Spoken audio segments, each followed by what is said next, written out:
You know, there are a lot of movies out there like the Cloverfield Paradox that just come along and slap you across the face with how disappointing they are.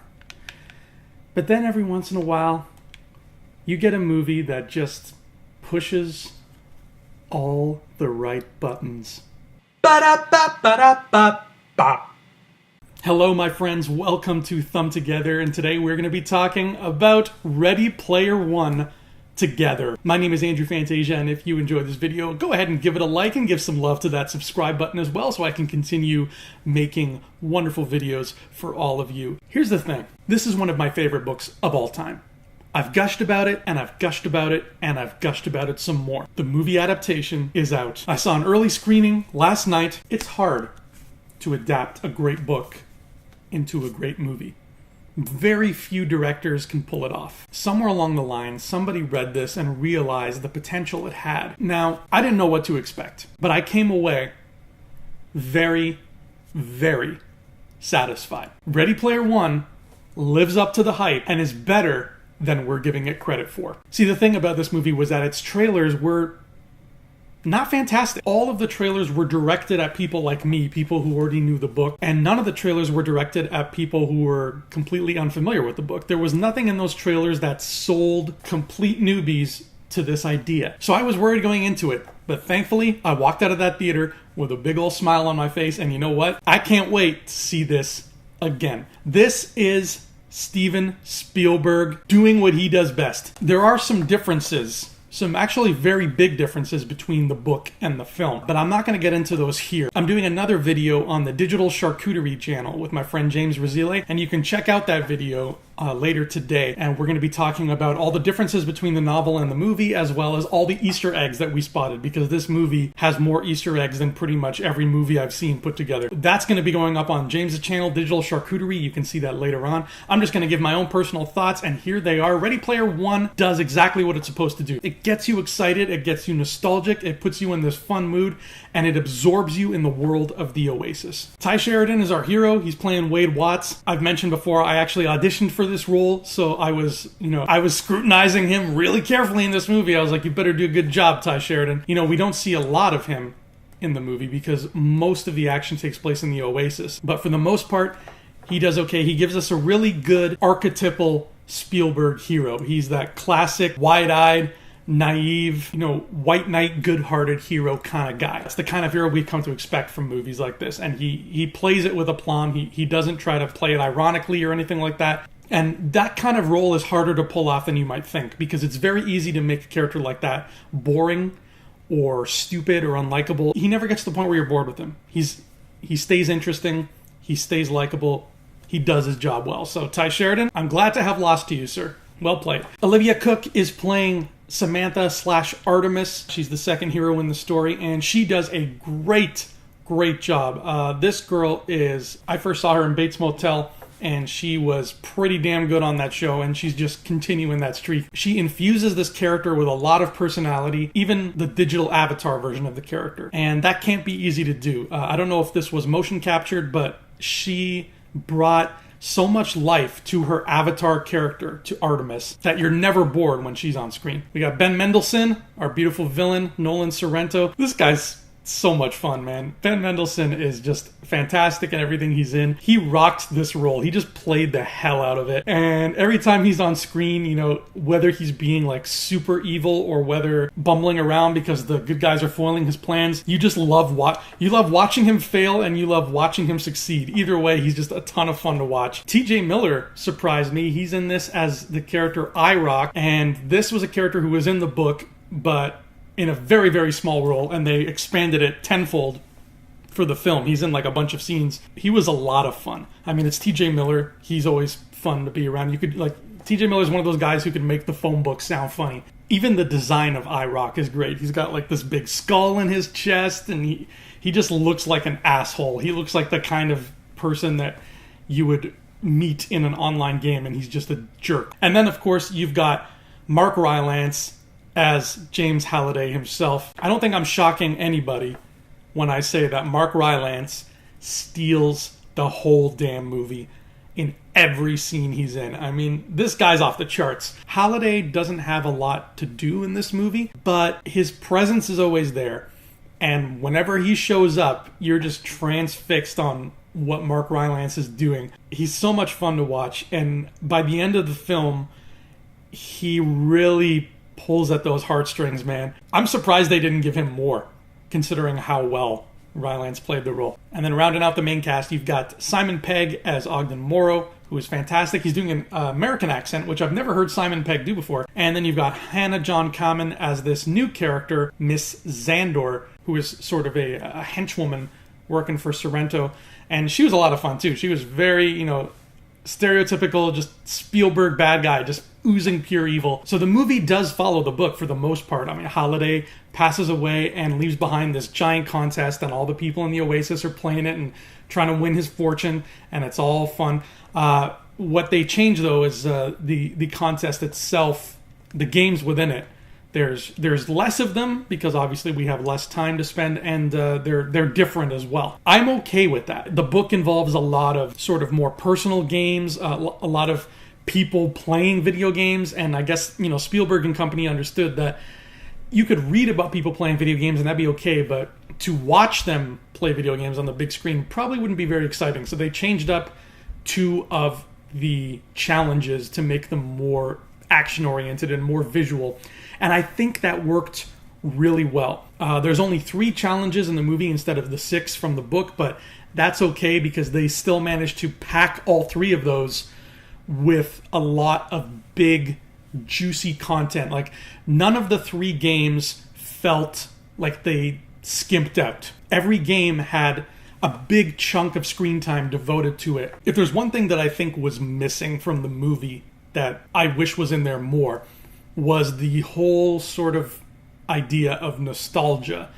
Because the book is very rooted in nostalgia. In the book, they really hammer home the sense that the people living in the present time do not have popular culture. So all they can do is look back at the culture of the past. In the movie, it's the same way, but they never really take that moment to sort of zoom in on that. There's never a moment that shows that these people are just these lost, confused kind of degenerates living amongst garbage, and all they have is the Oasis. There's never sort of a moment where the characters look back and think, God, I wish it was, the 1980s again. I wish we had this again. And I think that there's a lot of heart to that when Ernest Cline writes it. I chalk it up to just the fact that this was directed by Spielberg. If this had been directed by the Duffer Brothers or J.J. Abrams or somebody who is nostalgic for Spielberg, then you can bet your ass that would have been a factor in the movie. But because it was directed by Spielberg himself, he's not nostalgic for himself, so he kind of overlooked that. And it makes perfect sense, and it's fine, and it doesn't ruin the experience. It's just something that was a part of the book's heart that was just missing from the film, but it didn't make it any worse.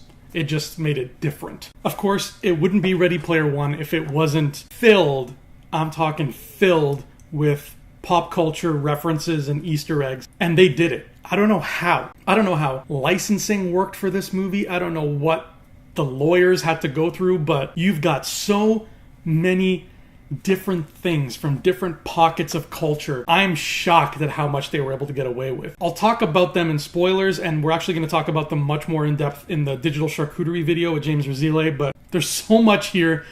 This is the kind of movie that you need to own on video so you can pause it and just be like, oh, look at that, and look at this. When you see the movie, your eyes are going to be doing this a lot because there's just so much to take in. If I have anything negative to say about Ready Player One, it's just that at times it was a little confused as to who its audience was. It did that great thing that I love, that a lot of kids' movies from the 80s would do, movies like The Goonies or Monster Squad, where, yeah, the main characters are all kids, but they're swearing like sailors. Those kids are popping out swear words left, right, and center, because that's how kids talk when they're around other kids.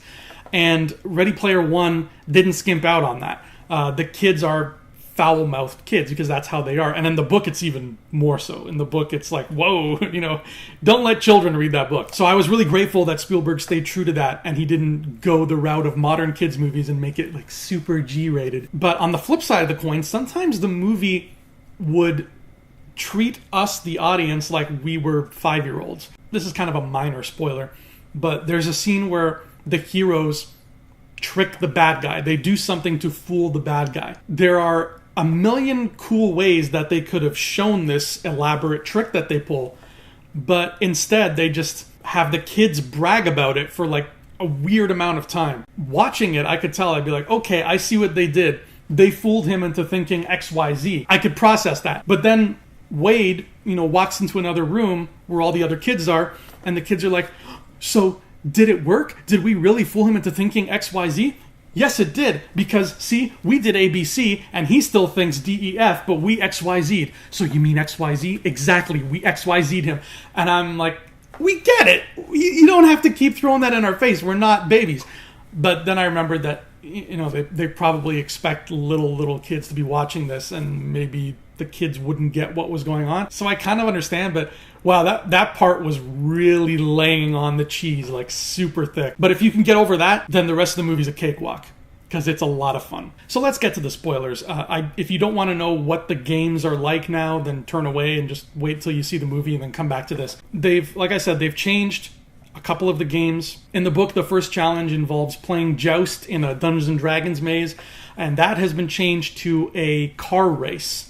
And you can see right there. In the book, it's a guy walking through a maze and then playing a video game, which is something that really works well on paper, but transferred to film would be slow and would be tedious, so they changed it to a car race. But, like I said, they didn't skimp out and make the car race lazy or half-assed.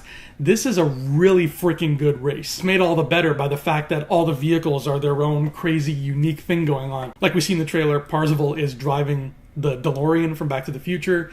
Artemis is driving the motorcycle from Akira. The other character, H, has like this big monster truck. There's all these, like, every car you can imagine. I think I saw the Batmobile in there. And then King Kong gets involved. Like, it is a great car chase. And Spielberg is the king when it comes to these long takes of action. Even though this was probably all CG, he cut as little as possible, which was great. I mean, he put the camera behind that DeLorean and he took you for a ride, and it looked so friggin' cool. The second challenge in the book involves going into a virtual recreation of a movie. In the book, it's Wargames with Matthew Broderick, and you have to reenact parts of the movie. And again, that's great in the book, and it's fun, and it's this really geeky thing, but it wouldn't be so much fun in a film. So they kind of tweak that a bit. They do go into a movie, but they don't have to reenact it. Instead, they have to sort of follow this trail of clues.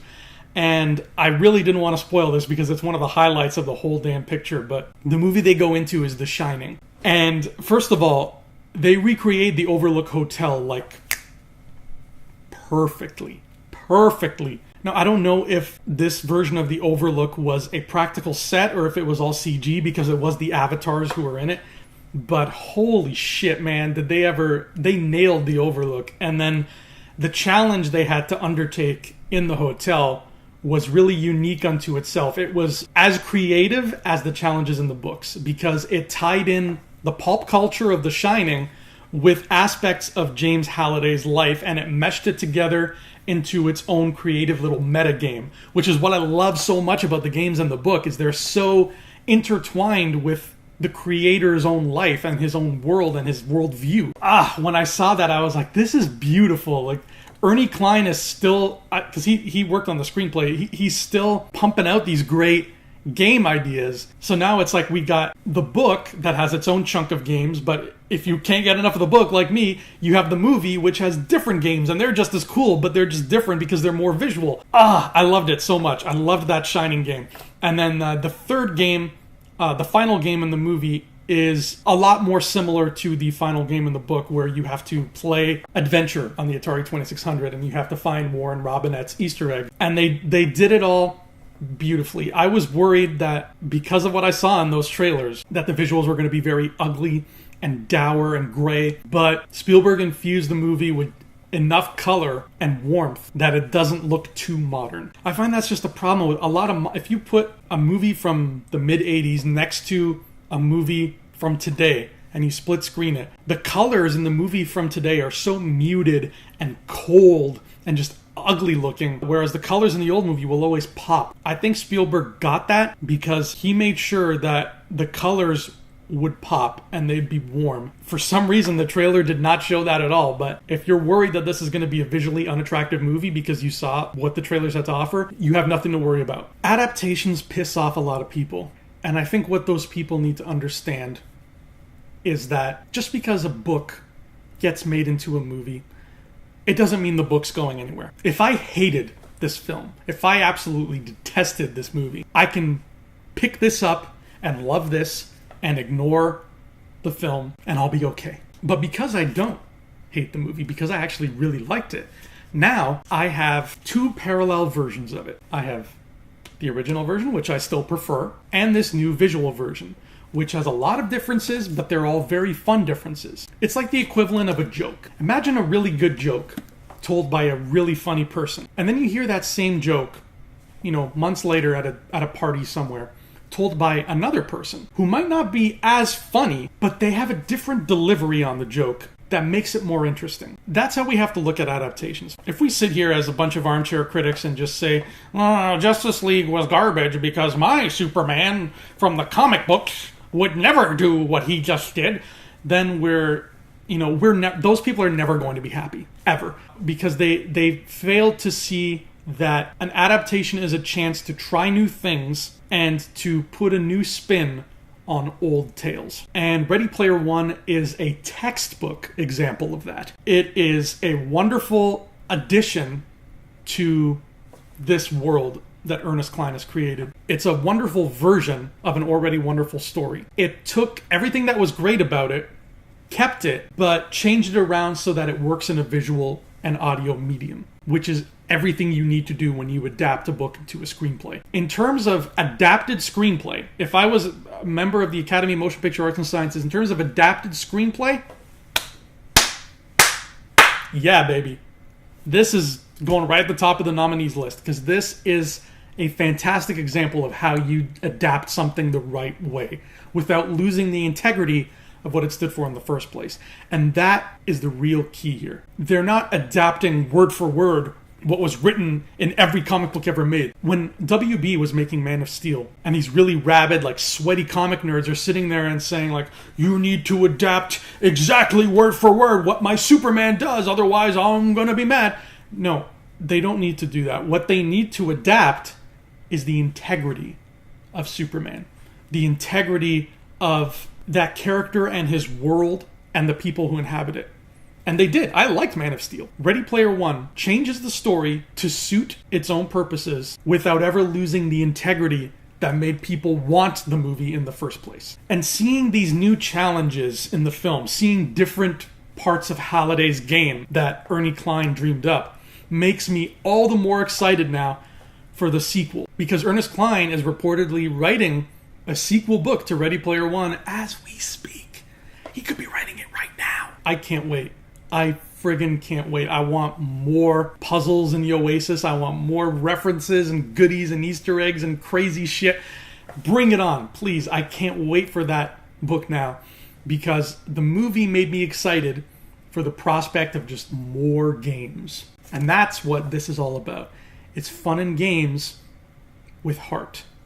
It's nostalgia made solid, and whether you like one or the other or both, they both tell the same story in their own excellent ways. So that has been my insane ramblings about the Ready Player One movie.